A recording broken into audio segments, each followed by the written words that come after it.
Olá, gente, tudo bem? Estamos aqui mais uma semana para gravar o Arquipapo. Eu tô aqui com o Kazu. Olá. E com o Gabriel. Presente. E hoje a gente vai falar de um clássico da arquitetura, que é o Ministério de Educação e Saúde no Rio de Janeiro. Vamos lá. Os teus olhos brilham de manhã. Feliz a tarde voa para o mar. Nesses episódios que a gente resolve falar um pouco sobre uma obra específica, um dos nossos maiores desafios é não ficar maçante a descrição do projeto. Então, a gente vai tentar, novamente, fugir um pouco dessa...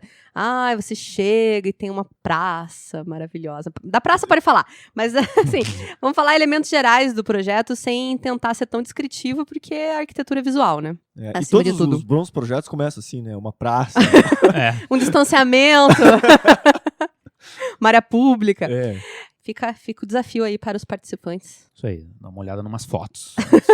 Mas, assim, como sempre, vamos disponibilizar no nosso site, plantas, fotos, tudo que você precisa saber. Aqui a gente quer saber de curiosidades. Isso, curiosidades. Então, esse projeto do Ministério de Educação e Saúde, hoje ele se chama Edifício Gustavo Capanema, mas a sua época ele foi feito com esse objetivo, né, de ser o Ministério de Educação e Saúde.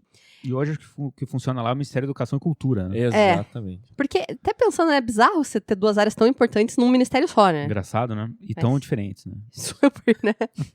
Mas era fruto do seu tempo. Sim. E... Que tempo era esse? Os idos dos anos 40. Quando tudo era mato, né? Tudo era morro. E o projeto, a gente vai falar um pouquinho dessa história, assim, mas o chefe da equipe, né, que comandou o projeto foi o grande Lúcio Costa. Eu acho que esse é um projeto que para o Brasil é muito significativo e também para o mundo, né? Também. Então certeza. era um momento em que o Brasil estava despontando como uma grande potência nas obras de arquitetura moderna no mundo. Então esse projeto ele representa o primeiro projeto moderno em uma escala monumental, né? Em um prédio público de grande porte. E dava essa ideia do Brasil o país do futuro, né? Sim. Que Exatamente. Até hoje a gente continua achando que vai ser um dia o país, né? Do futuro. Esse só futuro é o país do futuro que nunca chega, né? pra gente.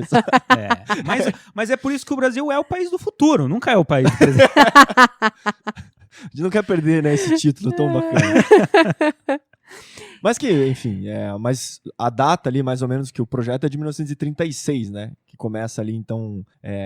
E aí, uma das coisas que contribuiu também, que ali em 39 até 45, tem a Segunda Guerra Mundial. Então, também o Brasil consegue construir as coisas enquanto o resto do mundo está destruindo. Não está construindo nada, né? É verdade. Exatamente. Mas, assim, então, acho que a gente podia começar contextualizando um pouco, né, o que estava acontecendo no cenário nacional. Internacionalmente tinha a guerra, né? Mas... Importantíssima. Hã? Um fato bem significativo. Tem um outro filme sobre isso, né? Mas, no Brasil... o Getúlio Vargas tinha assumido o poder mediante um golpe. Brasil, o país do golpe. E assim, ele organizou esse governo dele com uma estampa de o Estado Novo, né? Então ele queria impor à população essa ideia do Brasil do futuro, né? E de que agora o governo iria estar preocupado em criar o cidadão do amanhã.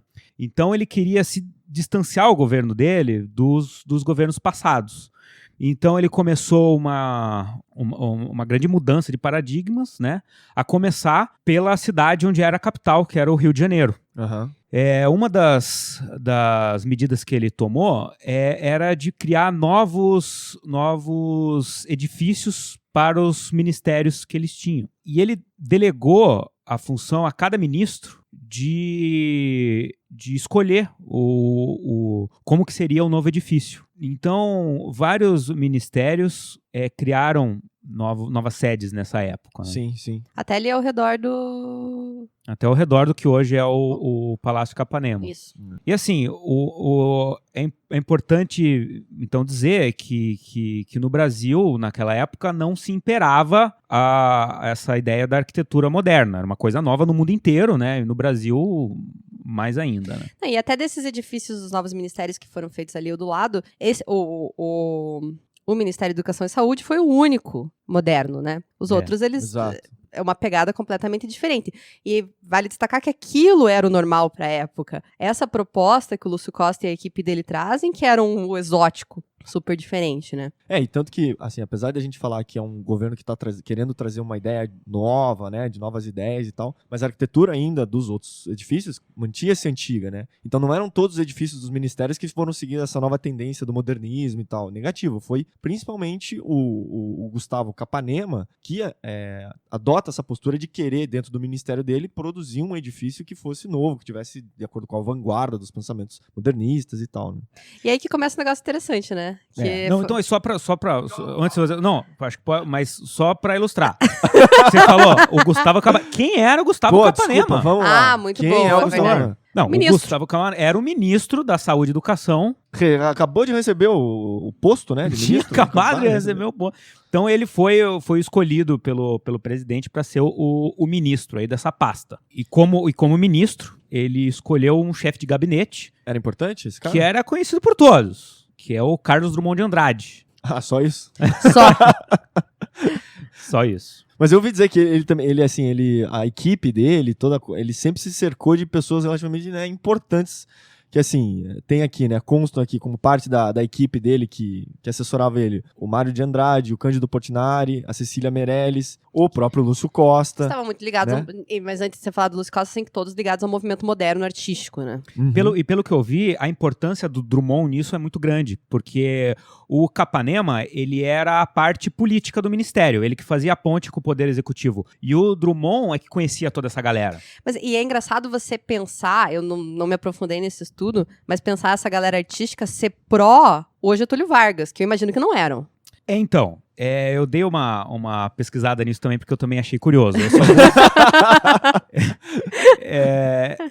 que é o seguinte, com o avançar da guerra, o Getúlio Vargas, ele acabou pegando um ódio mortal dos comunistas. Sim. E se alinhou mais ao lado ali chegou a se alinhar um pouco ao lado do eixo ali, né? E ele chegou até, em determinado momento, a pedir que todos os funcionários do Poder Executivo Federal que fossem alinhados à ideologia comunista que entregassem seus cargos, né? E isso atinge diretamente o Ministério da Saúde e Educação. Bom, depois a gente vai ver os integrantes da equipe que fez o projeto desse edifício que a gente está tratando, mas assim, todos comunistas, né? E assim, o próprio Carlos Drummond chegou a pedir a sua exoneração do cargo, mas o ministro Capanema, ele teve peito de bancar os caras da pasta dele. Ele falou, não, aqui ó, o pessoal da minha pasta tá funcionando, o pessoal vai continuar aqui, independente de ideologia política. Uhum. Então, pelo que eu pesquisei, assim, cabe ao Capanema esse mérito de conseguir manter De enganar o Getúlio. de dar o seu jeitinho ali pra manter a galerinha dele lá.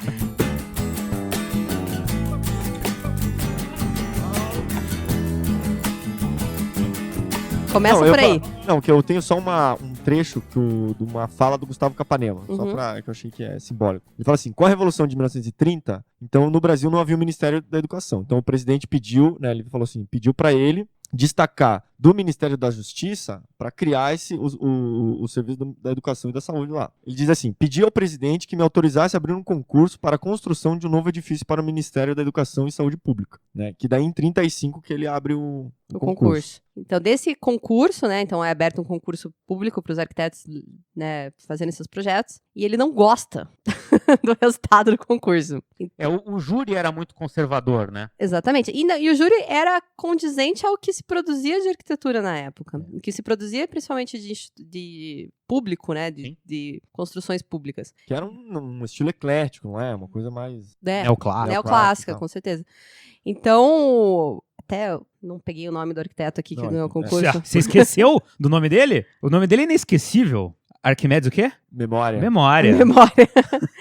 E, então ele foi lá e convenceu o Getúlio Vargas, falou, não, vamos pagar o cara, ele ganhou o concurso de fato, assina o cheque aí, mas eu quero contratar outra equipe. Eu quero contratar outro arquiteto, na verdade, né? Porque o Arquimedes, eu dei uma pesquisada rápida assim, mas ele nasceu no Ceará, mas ele tinha um escritório no Rio de Janeiro, que chegou a ser um dos maiores escritórios de arquitetura da época, assim. E só que ele tinha bem esse estilo, que é o estilo eclético, né? Então, ele, se eu não me engano, projetou lá o Palácio Tiradentes, que acho que abriga a Câmara dos Deputados, a Câmara dos Vereadores também do Rio de Janeiro, foi ele que projetou e tal. Mas enfim, era um outro estilo que o Capanema falou, não, eu quero outra coisa, né? E daí o Lúcio Costa conta que ele recebeu um convite, né? Recebeu uma carta do Gustavo Capanema solicitando que ele fizesse esse projeto. Ele falou, eu aceito, mas eu não aceito fazer esse projeto sozinho. Eu quero formar uma equipe. Então, não só eles já pagaram o projeto, eles arranjaram outros 5 negros para pagar junto no funcionamento desse projeto. Mas o que o Lúcio Costa, ele me parece ser tido como uma pessoa bem desse coletivo, assim, do construir em equipe. Ele não era nem um pouco individualista e acreditava que o melhor se fazia exatamente da discussão. E não só essa equipe que ele chama, que depois a gente vai falar até como que acabou chegando no Niemeyer, mas ele também faz a questão da consultoria do Le Corbusier. O Lê? Quem? Peraí, a gente precisa ser mais enfático nesse momento. Le Corbusier. O Lê Corbusier. Daí, assim, também, acho que vale a pena falar que esse Arquimedes Memória, se não me engano, ele era professor da Faculdade de Belas Artes, da onde o Lúcio Costa foi diretor. Diretor, aham. Mas acabou saindo porque achava aquilo careta pra caralho. Mas aí fica uma boa dica, né? Olha um bom relacionamento, né? Conheça ministros. Eles podem cancelar o concurso e te contratar por fora. Ou o chefe de gabinete dos caras. Ou o chefe de gabinete. Então, a equipe Quem eram as personalidades? Então, a equipe que o Lúcio Costa convida para participar com ele é o Carlos Leão, o Reide, o Hernani Vasconcelos e o Jorge Machado Moreira. O que aconteceu, na verdade, é que nessa época, o Niemeyer, agora vai me faltar o nome do escritório que ele trabalhava, mas eu acho que, se não me engano, é do Hernani Vasconcelos, era jovem lá, e quando ele é convidado também, quando eles são convidados para participar, ele fala, pô, eu quero também, porque ele já estava trabalhando lá de graça, nesse escritório há 1 ano. Olha só, hein? Já estava lá... Então não percam as esperanças. E aí que ele vai também fazer parte dessa equipe para desenvolver o projeto. Então ele foi assim, não, mas o que tá acontecendo aí? Também quero brigar. Xeretá. Aham. Você vê que foi assim, o Niemeyer era o debutante, ele tava estreando no mundo arquitetônico. O Niemeyer era o caçula, então você imagina a idade do restante. A idade da galera. Mas é legal porque o Lúcio Costa, ele procura montar essa equipe de arquitetos jovens, né? E que com desejo de fazer uma nova arquitetura, assim. Então que tivessem e que principalmente tinham esse olhar pro Le Corbusier, né? Como um arquiteto que estava trazendo ideias novas e super interessantes, assim, né? E nessa consultoria que eles chamam o Le Corbusier ele já, até o Cazu vai poder falar um pouco mais sobre isso, ele já tinha um interesse grande no Brasil, né? Já achava, assim, um lugar que dava para explorar, digamos assim. Para construir a sua arquitetura. De colocar os seus princípios, né? A gente tem um livro aqui, que depois a gente pode fazer um podcast só sobre ele, que chama Le Corbusier e o Brasil. Mas eu acho que só pra gente dar uma introduzida, assim, mais ou menos, a respeito da vinda dele aqui, né? Porque a ideia também do Lúcio Costa era conseguir trazer o Le Corbusier pra cá, para que também ele desse um aval, como se fosse uma aprovação do projeto, né? De falar assim, olha, porra, um dos maiores arquitetos do mundo veio, aprovou o nosso projeto, quer dizer, isso aqui é... Então ele era uma peça mercadológica, assim. Uma peça de marketing, né? Uhum. Que poderia ajudar na divulgação, né? Tanto aqui internamente do Brasil, para que, como era uma nova arquitetura, ele precisava provar para as pessoas que isso era de qualidade também, e ao mesmo tempo que desse uma visibilidade para o mundo, né? Mas assim, rapidamente, o Le Corbusier já tinha vindo para a América do Sul em 1929. Mas era uma visita daquele a Buenos Aires, né? Isso, que ele foi para Argentina, para o Uruguai e daí acabou passando um tempo no Brasil. O que acontece? Em 1936, né, que é a segunda visita dele, ele vem de Zeppelin. Zeppelin. O Zeppelin não, vem do dirigível, né? Hindenburg. Traz ele. Puta, mas atravessa o oceano? Depois ele pega fogo, né? Não com o Le Corbusier. Mas enfim, resumindo a história é o seguinte. Tem um engenheiro que... Esse livro aqui é super interessante, depois tem as cartas. Cara, faz um resgate histórico fantástico, depois a gente fala dele. Mas tem um engenheiro chamado Alberto Monteiro de Carvalho, que ele que escreve a primeira carta para o Le Corbusier. Né, que na primeira visita, o Le Corbusier já tinha conhecido o arquiteto que faz parte da equipe, que é o Carlos Leão. E daí ele fala assim, ó, pô, o senhor Le Corbusier, né, gostaria que você viesse para cá, pro Brasil e tal. A ideia inicial é que você passasse de 2 a 3 meses para dar um curso aqui sobre a arquitetura moderna, sobre suas ideias e tal. E ao mesmo tempo, para aproveitar que o senhor está vindo para cá, você poderia dar um parecer sobre 2 projetos, que era sobre a cidade universitária, no Rio de Janeiro, e sobre o Ministério da Saúde e Educação. E o que acontece? Nas cartas você vai vendo que o Le Corbusier, beleza, vou aí dar o curso e tal, mas o que interessa mesmo é esses projetos, que é isso que a Renata falou, ele estava com esse interesse de construir no Brasil, né? Que o Brasil estava construindo, as coisas estavam se modernizando e tal, não sei o quê. E os alemães chegando em Paris, né? Então, porra, o cara tava querendo vir pra cá. Já tava fazendo umas aulas de alemão lá e tava vendo dele vir morar pra cá.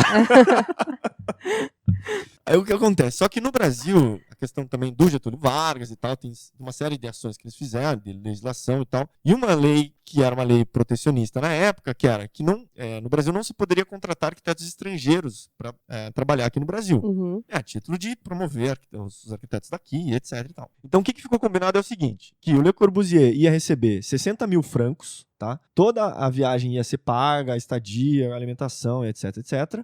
Mas esse pagamento seria referente aos cursos, né? Ao curso que ele daria na universidade aqui, tá? E aí, de lambuja, ele ia dar os pitacos no projeto, etc. Porque esse era um jeito de burlar a lei ali, né? Combo. Tem mais gente que faz isso, que vai dar palestra e cobra um monte pra fazer um outro serviço, né? Tem? Tem gente que faz Quem isso. que faz né? isso? Não sei, ouvi dizer. Bom, assim, o que acontece é o seguinte, na troca de cartas há vários mal-entendidos entre o Le Corbusier, a galera que vai trocando cartas com eles, que é tanto o Lúcio Costa, que era um cara super político, bacana, um cara de grupo, sabe? Um cara que... Abraça a equipe. Mas ele é sempre muito, assim... Um cara diplomático. Obrigado.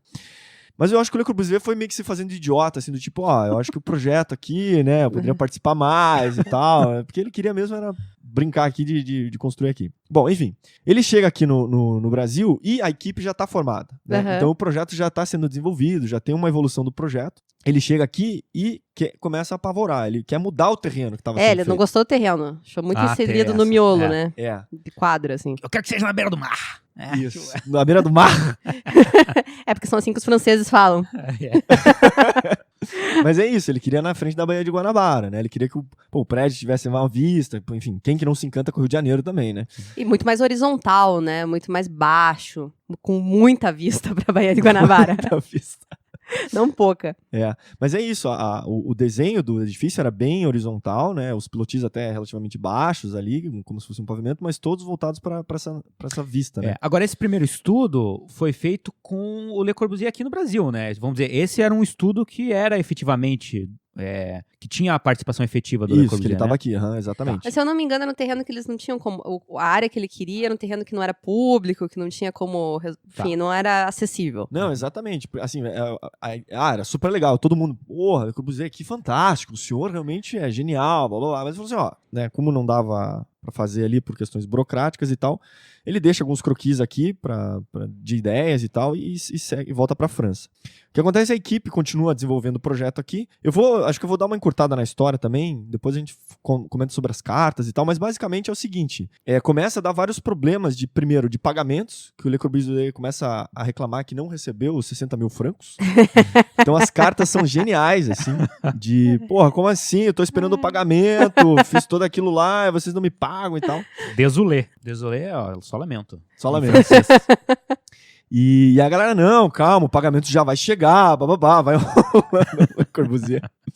Mas enfim, essa discussão, cara, vai por várias cartas e tal.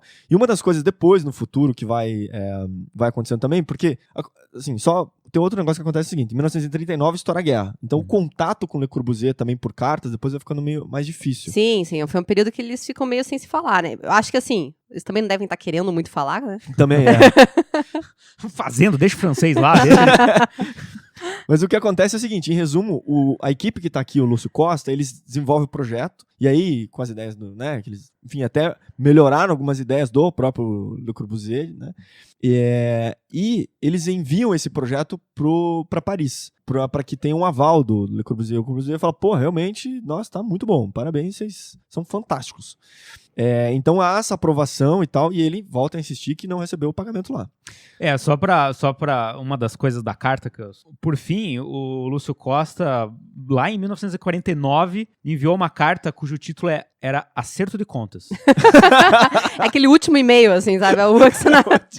E ele termina a carta dizendo assim, se a floração é bela, deveria lhe dar prazer, pois o tronco e as raízes são você. Então, quer dizer, a obra tá lá, inclusive parece ter uma plaquinha no edifício, né? Escrito, segundo o risco original de Le Corbusier. Então, ou seja, essa plaquinha tá querendo dizer, o Le Corbusier assumiu o risco. Nossa, sério, que não. merda. Puta, você preparou isso? Me vê agora.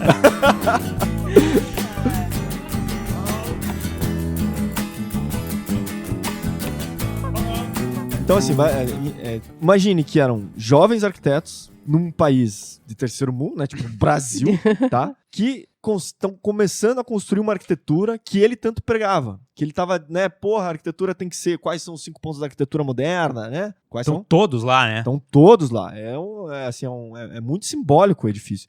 E ele não conseguia construir esses edifícios, né? Porque ninguém aceitava, achava que ele era maluco. Então, mesmo o próprio Le Corbusier, que hoje a gente é super foda, mas ele também não tinha muitos projetos. As pessoas não acreditavam muito nisso. Então, lógico que ele vai ficando um pouco amargurado, sabe? Com esses jovens, né? Daqui do Brasil. Invejinha. Uma invejinha. Dor de cotovelo. E depois Recalque. depois que a obra acaba, começa a ser super publicada, né? Isso, e daí essa é uma outra questão também, porque ele publica lá um livro com os projetos dele, e ele meio que faz um esboço ali, né, os croquis e tal, dizendo que o projeto é dele, né? Só que não era bem assim, né? O croquis que ele tinha deixado aqui e tal era bem diferente do que foi feito. Então, tanto que o Lúcio Costa escreve assim, você publica o esboço como se tratasse de uma proposição original, o que nos causou uma triste impressão. Então o Lúcio Costa falou, pô, amigão, Me ofendi. né? Esse projeto não é seu, mas nem a pau, maluco. Você é um consultor. Exato, é completamente diferente. O projeto aqui, inclusive, o grande mestre aqui é o Oscar Niemeyer, né? Esse é o grande cara. Então, Este moleque. mas é isso, enfim, depois a gente conta toda a história em algum momento, mas o livro vai encontrando essas tretas e tal. Arquitretas. Que daí o Le Corbusier acaba voltando aqui pela terceira vez pro Brasil, que é em 1962, pra visitar Brasília e tal. Mas enfim, depois a gente continua a história. Mas voltando um pouquinho ao projeto, a gente se adiantou lá para os resultados, mas enfim, foi uma equipe grande trabalhando e o Niemeyer acaba tendo destaque no processo projetual nessa equipe, é o que me parece. E lá pelas tantas, daí eu já não sei bem porquê, o Lúcio Costa até ele se afasta um pouco da obra. Ele comenta que em função da característica que tomou, ele acaba, né, saindo um pouco, se isolando um pouco do restante da equipe. Mas isso já no processo de execução. Dá pra ver, assim, da data da encomenda do projeto até a data da inauguração, que demorou pra cacete, Demorou, né? Foi um processo bastante moroso. Porque o projeto é de 35, eles desenvolvem 36, mas a inauguração é lá por 47 só. Então, o prédio, né, então ele é um exemplar dos pontos da arquitetura moderna do Le Corbusier, porém com algumas adaptações, digamos, às características nacionais. A nossa brasilidade. Exatamente. Então, estão lá os pilotis, estão, mas são os pilotis tradicionais? Eles são mais altos, eles são mais robustos, a área de ventilação é muito mais generosa. Tem esse elemento dos brises muito marcante, que também tem a ver com a questão térmica ambiental, que é uma característica muito importante no Rio de Janeiro. Exato. E da ventilação cruzada também, da ventilação né, que cruzada. Super importante, então. Mas várias coisas estão lá, que é a planta livre, a estrutura, né, solta da fachada. O terraço jardim. Você ficou fazendo assim, achei que você tá... Os pilotis. Brises. A janela em fita. Janela em fita. A gente tá falando dos 5 pontos? Os brises não fazem parte. Os brises não fazem. Isso a gente já discutiu, inclusive. Ah, é? Os brises não são, né? Ah, é o sexto. É o sexto, você o que sexto. incluiu esse aí. É. Mas é uma coisa muito da arquitetura moderna brasileira, né? É. Não, então, é que o Le Corbusier tinha criado essa ideia do conceito do brise soleil, né? Que é o brise, né? Uhum. Não, eu até uma dúvida. Como é que realmente a vocalidade desse... Brise o quê? Brise soleil. Soleil? Tipo o Circo de Soleil. Ah, é. Entendeu? Verdade. Que, na verdade, é o Muxarabi, né? Que são questões, assim, são proteções solares já, né? Nada se cria, tudo se copia. Cobogó. E como, além da equipe de arquitetos iniciais, tem outros pontos que eu acho legais desse edifício, que é a valorização dos artistas, né? Tem muita obra de arte no complexo inteiro. O Portinari eu acho que é o mais representativo. Também estava lá junto com a galera, então aproveitou e Exato. teve exatamente. junto. E o paisagismo é do Burle Marx. Isso É. mesmo. Que daí tem aquela vista do Rio de Janeiro, as pitangueiras fazendo sombra. Fantástico. E já que a gente tá falando da equipe ali, eu também queria falar a respeito do cara o engenheiro responsável pela execução da obra. Era um cara chamado Emílio Henrique Baumgart, que foi um dos precursores no uso de concreto armado aqui no Brasil. E uma curiosidade, o pai dele era um imigrante alemão chamado Gustav Baumgart, e a mãe dele se chamava Mathilde Odebrecht. Ah, não, sério? Sério. Então a família Odebrecht já vem prestando serviços ao governo federal há muitos anos. Construindo este país, não é mesmo? Exatamente. Mas será que é a mesma ligação? Não é um É, sobrenome tão raro, né? Tão comum. O vô do Emílio, né, o pai da mãe dele, era o Emil Odebrecht, que foi o primeiro Odebrecht a vir para o Brasil e que vamos dizer, o patriarca aqui, né? Só que o Emil Odebrecht, ele teve tipo 15 filhos. Nossa. E 77 netos. Então a construtora Odebrecht é de um descendente de um tio do nosso amigo Emil aqui. Baumgart. Tá bom, tá bom. Mas já estavam na construção civil, né? Mas não.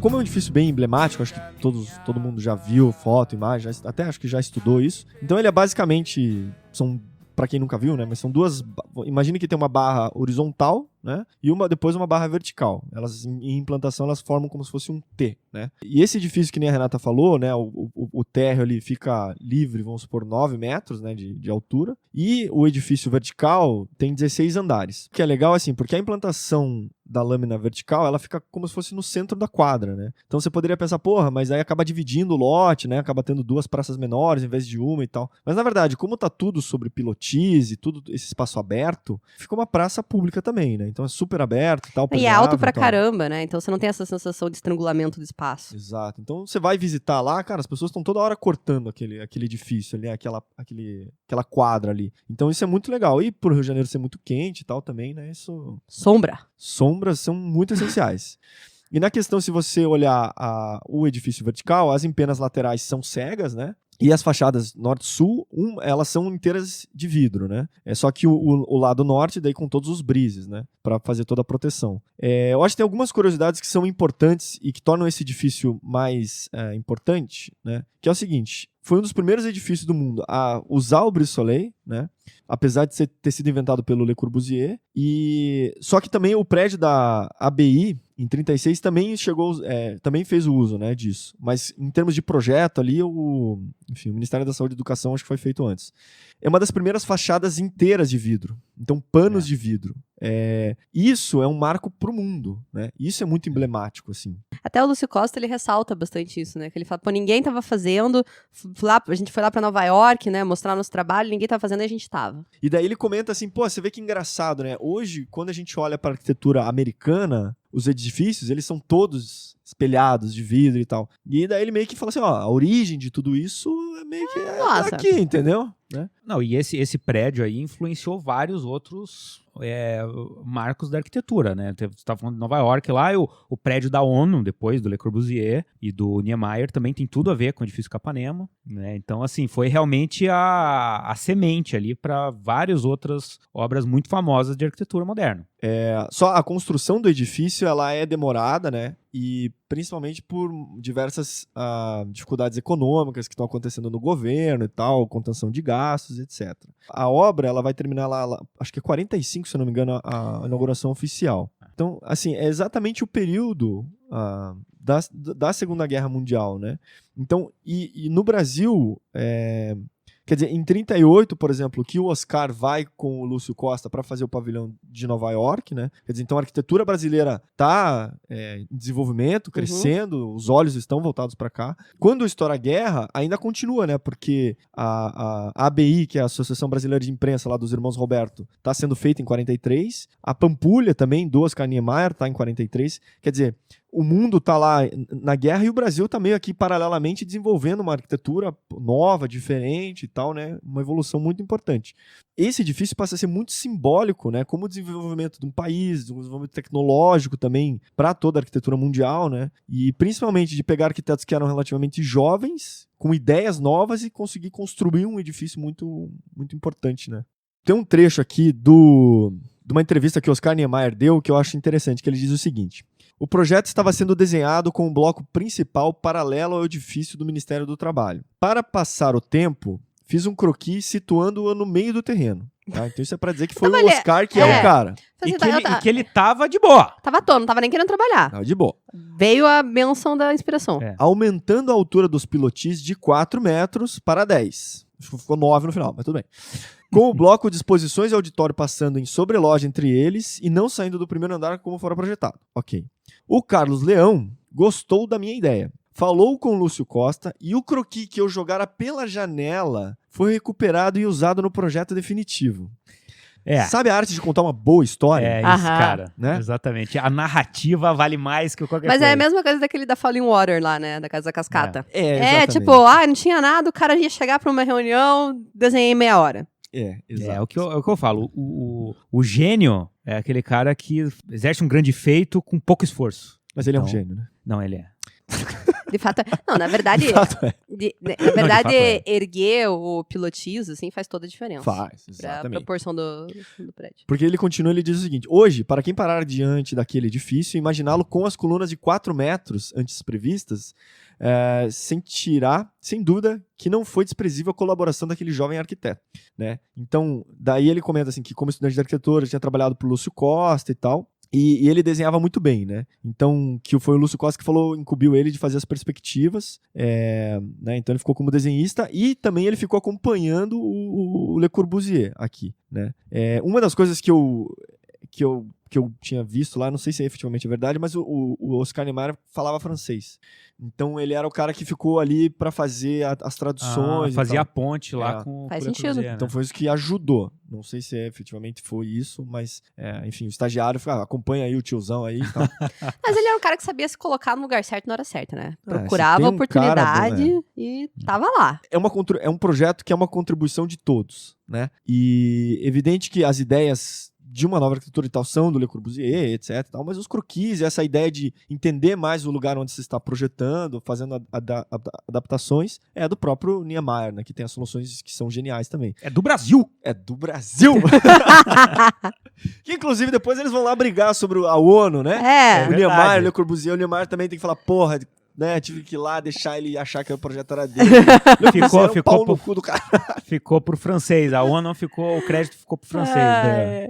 Mas o que dá pra deixar de dica que tem um documentário do Lúcio Costa bem curtinho no YouTube, que ele dá uma entrevista e dá pra ver assim o quão humildão o cara é, assim, isso é bem legal, quão polido, quão educado e quanto ele valoriza a equipe e o próprio ministro da época, o Gustavo Capanema, dos seus esforços.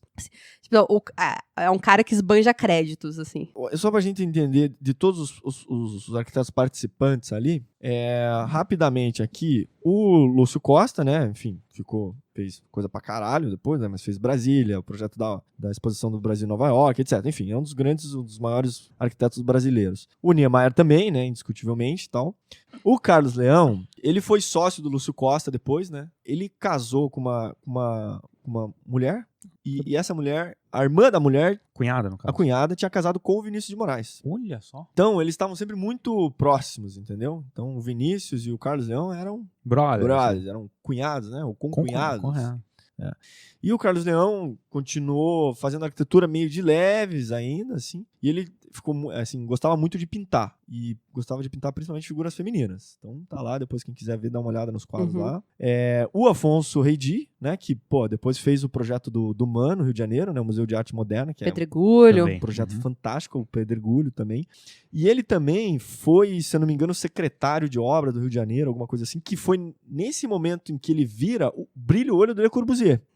Vou voltar. Ele falou, Reidi, agiliza o lado aí pra gente construir, entendeu? Porra, tô precisando de obra e tal, porque também tem isso, né? Durante a guerra o Le Corbusier tava fudido, tava precisando.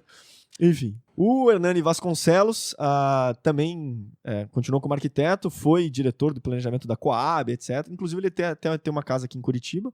E o Jorge Machado Moreira também continuou sendo arquiteto, enfim, por alguns anos aí. Então, esse foi o destino de todos eles. De todos eles, dos meninos prodígios do Brasil. E sabe que eu acho que o Lúcio Costa foi tirando o Niemeyer, foi o mais longevo deles. Que o Lúcio Costa faleceu em 98. Bom, acho que a gente podia fazer um episódio só sobre longevidade em arquitetura, né? Mas você vê, o Lúcio Costa é de 1902 e o Oscar é de 1907. Eles não são tão diferentes a idade. 5 anos. É 5 anos. Na verdade, eles... na mesma época. O Lúcio Costa terminou a faculdade e o Oscar tava entrando. Tava entrando. Isso, era um calor, é só isso. Mas não é a diferença de idade...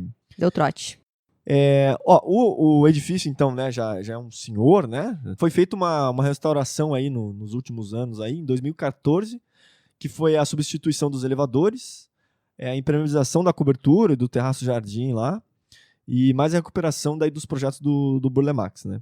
E aí também, acho que agora, se eu não me engano... Ele tá em reforma Tá em ainda. reforma de novo lá, então... Porque a ideia também é eles recuperarem as esquadrias e principalmente os brises lá que pararam de ficar móveis e tal. Uhum. Então Porque era uma eles tão tendo que esquadria... recuperar. Um sistema de esquadria bem... né? O que dava.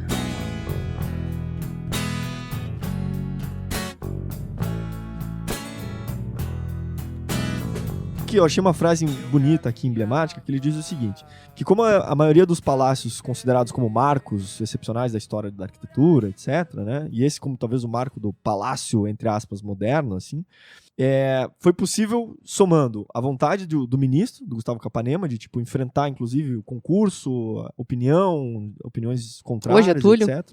O Getúlio teve que ir lá dar uma contornada e tal, e ao mesmo tempo se juntar a pessoas com uma genialidade, digamos.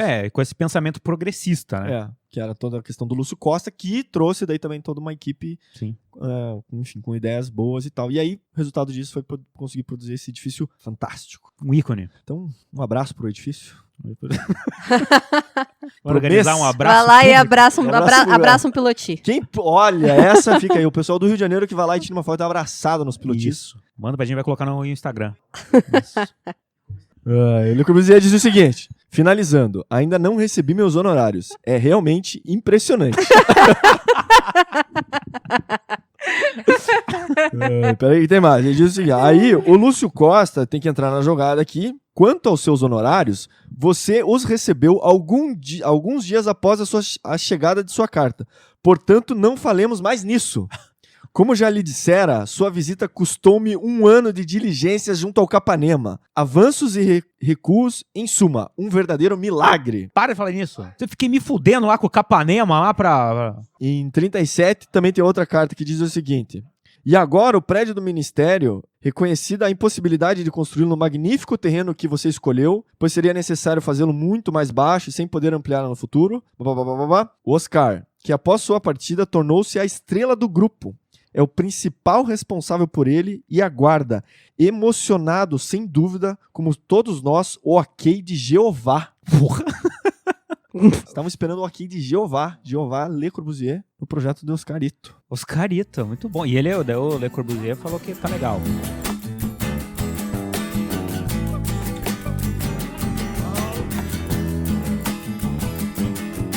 Então vamos aos agradecimentos Da quinzena. Tá certo isso? Tá certo. Agora é quinzenal. Eu vou começar aqui pelo iTunes, a gente recebeu mais algumas avaliações aqui e 2 comentários. Um foi da Núbia Monteiro, que é estudante lá no Rio de Janeiro, de arquitetura, do 9º período. E ela escreveu lá no iTunes que é muito bom, entre brincadeiras e assuntos relevantes, eu vou aprendendo mais sobre a profissão que é tão ampla de arquitetura. Adoro vocês. Obrigada, Núbia. E eu vou tentar falar aqui... Esses nomes de perfil, às vezes, são meio complicados, né? Kamui Satu, Isso aí. Valeu, Kamui. Ele escreveu lá que é o melhor... ela, né? Não sei. Que escreveu lá que é o melhor podcast de arquitetura sobre rotinas e as celebridades desse mundo fantástico, né? Que a gente também tem as nossas celebridades no nosso mundinho. No Facebook, o arquiteto Eduardo Faust escreveu sobre o último episódio. Oi, Gabriel, gostaria de fazer uma humilde correção no programa São Francisco. Erramos? Eu errei. Putz. O elemento arquitetônico se chama óculo e não ósculo. No Museu de Arte Moderna de São Francisco tem uma abertura zenital e eu chamei de ósculo. E tá errado. Ósculo é beijo. Veja você. Veja só. Ósculo é sinônimo de beijo, ele completa. Como o ósculo santo das cartas de São Paulo. E apesar da carreira na Itália, Mário Botta é suíço. Isso mesmo. Valeu, Eduardo. Isso mesmo, ele é suíço mesmo. Estava certo, eu estava errado. Todos os erros aqui fui eu que cometi. E também um abraço pro Rogério Lionzo, que mandou uma coisa muito bacana pra gente por e-mail. E... Surpresa. A gente adorou. Isso aí, a gente adorou. Em breve vocês saberão. E no Instagram, um abraço pro Mendonça Projetos. E um abraço também no Instagram pra Jennifer Almada. Obrigada, Jennifer. Então tá, gente. Beijo. Até semana que vem. Um abraço. Falou. Falou. Até semana que vem ou daqui a 15 dias. Né? Carona que eu peguei pra sair do lugar. É a lua que se vê.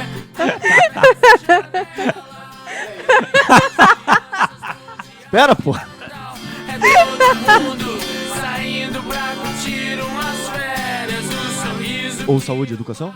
As pessoas costumam falar educação e saúde. Vai. É o que o povo É o que o quer. povo precisa. pra chegar. Vamos lá. Pra chegar. Uma pobre escolha de Ah. verbos. Por isso que não dá pra fazer live. É perigosíssimo, cara. Assim, assim.